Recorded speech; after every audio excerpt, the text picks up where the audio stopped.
Well, welcome to Bribie Island, and fifth time lucky, we're going to get to go camping tonight. So we're at the Ocean Beach camping area, so let's go see what it's like. Well, I have heaps to show you today, guys, including a four-wheel drive tour of the beaches and lakes, an Ocean Beach camping site tour, the ones I was able to visit, past the camping area to visit the World War II forts, and finally, our camping area for the night. So stay tuned for all my tips and tricks and info needed to stay here and show you what you're in for when you're camping at Bribie Island. The good thing about Bribie is being joined to the mainland by the Bribie Island Bridge and doesn't require a ferry transfer, so works out a little cheaper. The Ocean Beach camping area is located on the east side of the island. Drive to Warrum and along North Street until you get to the Ocean Beach access track. This area is a big parking space and has defined track entrances to the beach and obviously the track. Before going down this track, you'll need at least a permit to drive on the beach, or in our case, a permit for driving and another one for camping.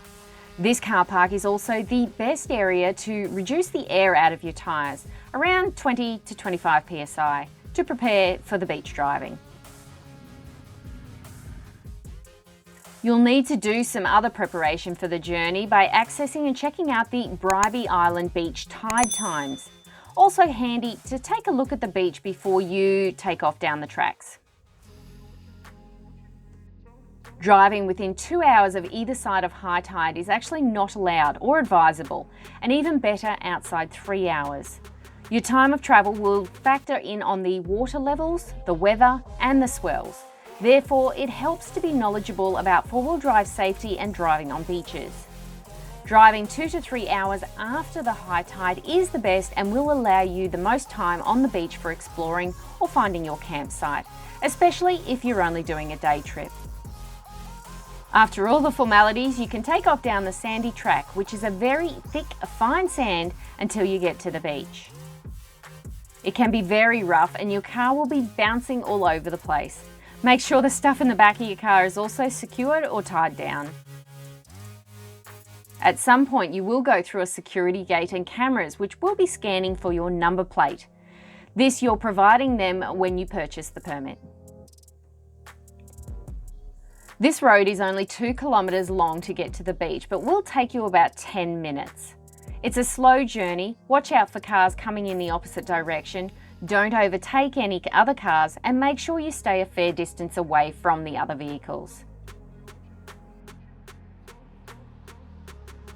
After you make it to the beach, it becomes a little easier to drive and you can go slightly faster. There are still driving rules though on the beach and a speed limit of 50 kilometres per hour. In front of the Ocean Beach camping zones though, it is 30 kilometres per hour.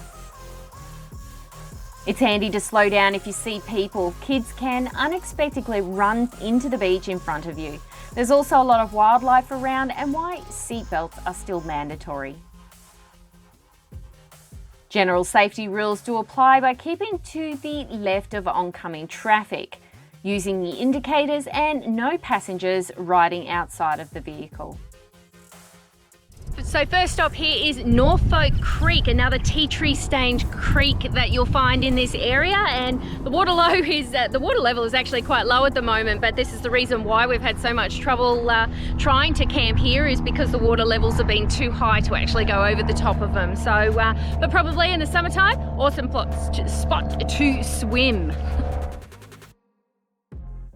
Once you have booked either permits on the Queensland Park website, you will be emailed the paperwork, a tent tag and your booking number.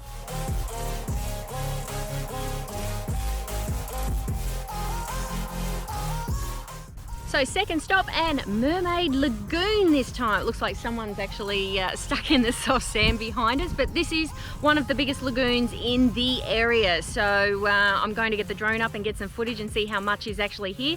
I think it normally, actually, you can probably see behind me, it normally flows out into the ocean, but at the moment there's not a lot of water here, which is good because it makes the creek crossings a little bit easier.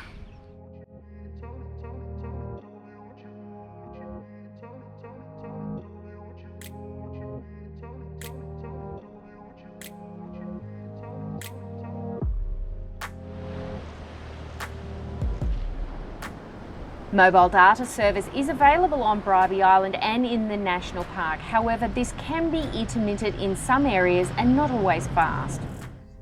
Keep in mind there is no Wi-Fi available at the camping sites, but you could find some in Bongaree or Warrum on the south side of the island where the sealed roads are. So Matt, how much did it cost to stay here? $6.85 per person per night. That's for camping, yeah. So how much for the permit? $52.85 for a week. Right. To drive on the beach.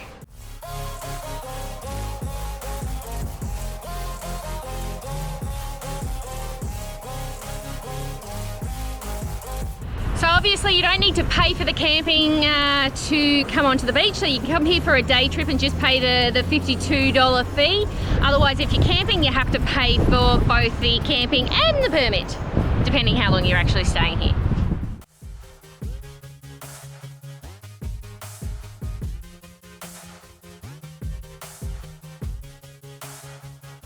So obviously what makes this different to the other beach camping sites like Stradbroke Island and Moreton Island is you don't actually have to pay for a ferry to get over there. You can actually access Bribie Island just from driving over the Bribie Island Bridge. There are 64 different campsites available in the Ocean Beach camping area on Bribie Island. These vary in size, the number of people allowed, how many vehicles, which are suitable for tents or campers, and whether you have a neighbour or not. The Queensland National Parks booking service will flag the site specifications when you are hovering over the site number. So it is best to check the website when booking. Well, we're going to try and have a look at a couple of the different campsites to try and find which ones are the best for views, or it depends on your circumstance, I suppose. But this is campsite 3. I just had a look at campsite 2 as well, which was right beside it. And they're a little bit away from the beach. You can see not far of a walk, but you're well protected by the trees, obviously the wind and stuff like that. So pretty good site if you want to be tucked in away there.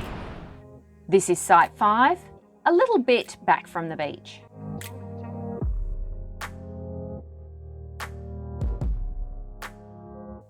And on to site 9.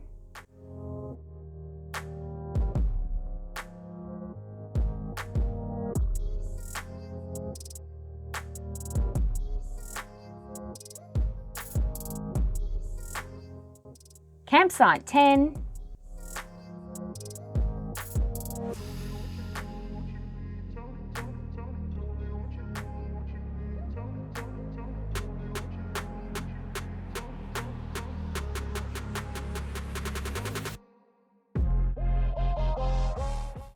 Campsite 11.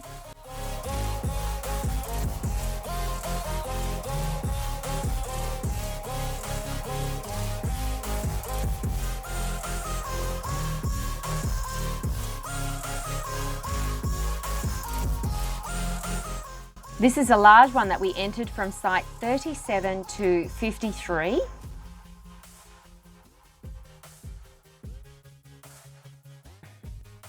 This is a big group of sites, and they are the best if you're looking for close toilets and cold showers.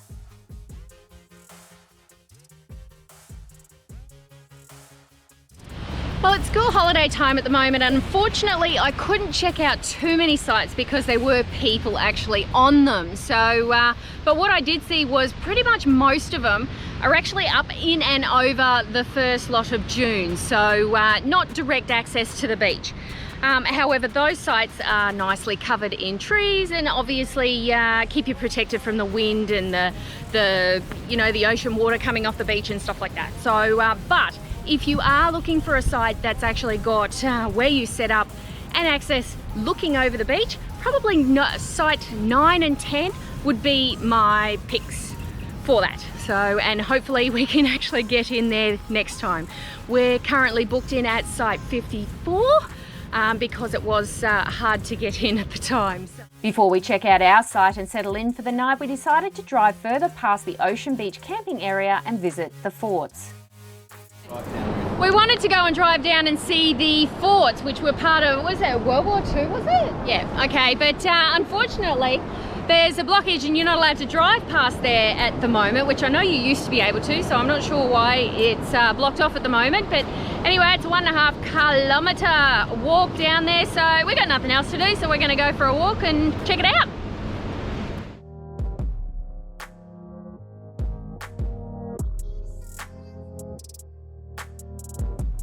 As mentioned before, these are the remnants left behind after World War II. You can actually find out more about Bribie's involvement in the war by checking out the museum in Bongaree on the south side of the island. There's not much signage around the fortifications to read up on, but you can walk around and take heaps of photos.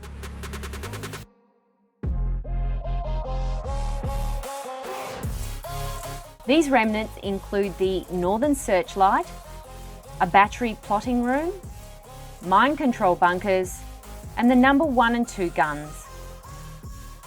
This fort acted as protection in the Moreton Bay region, which ran from 1943 to 1945.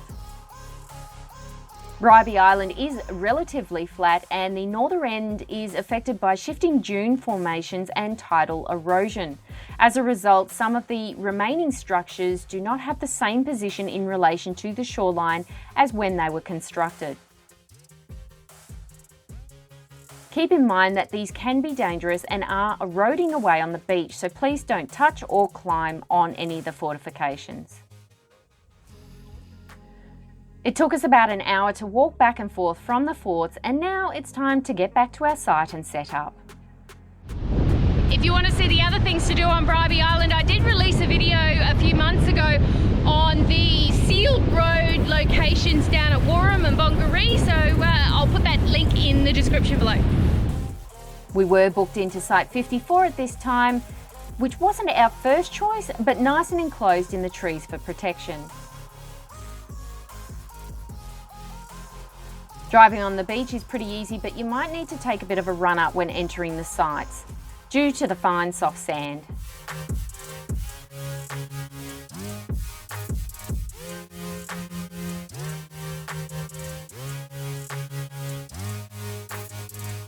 This was actually Site 55, as someone was already on our site. The fire area was separated by bollards, which isn't the case on all sites.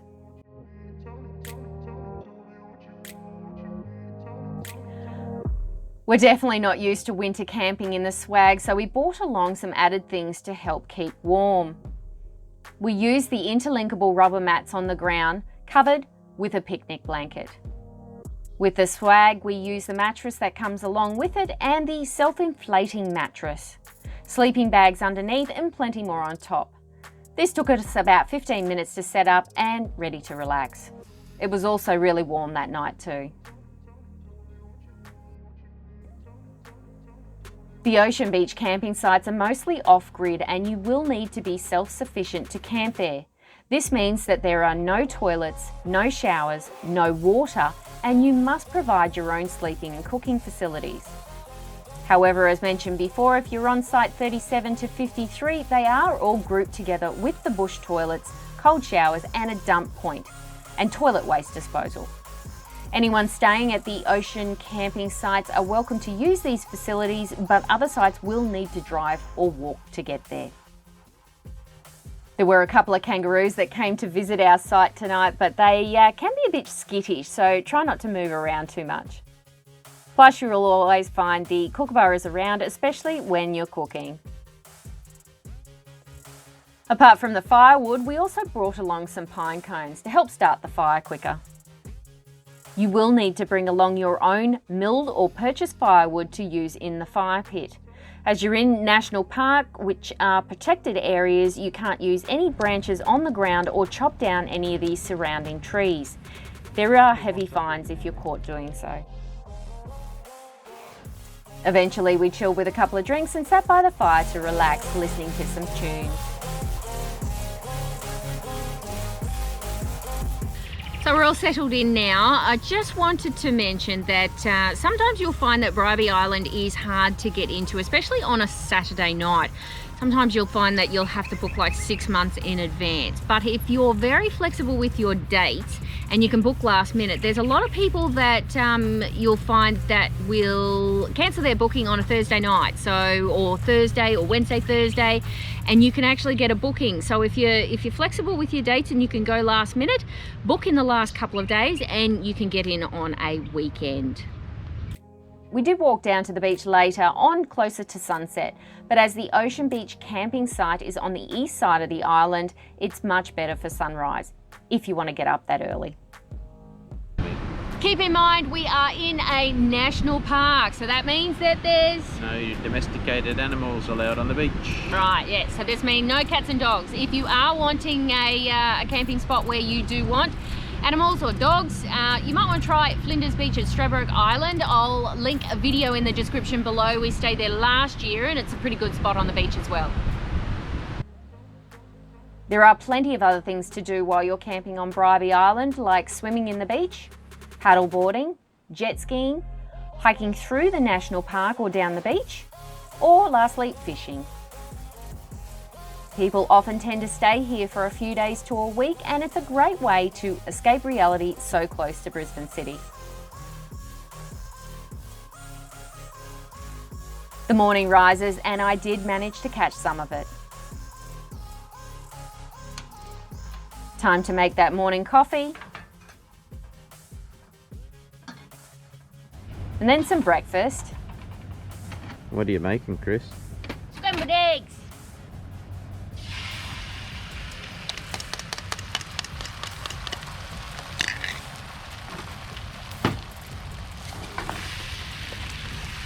Then eventually our night stay was over.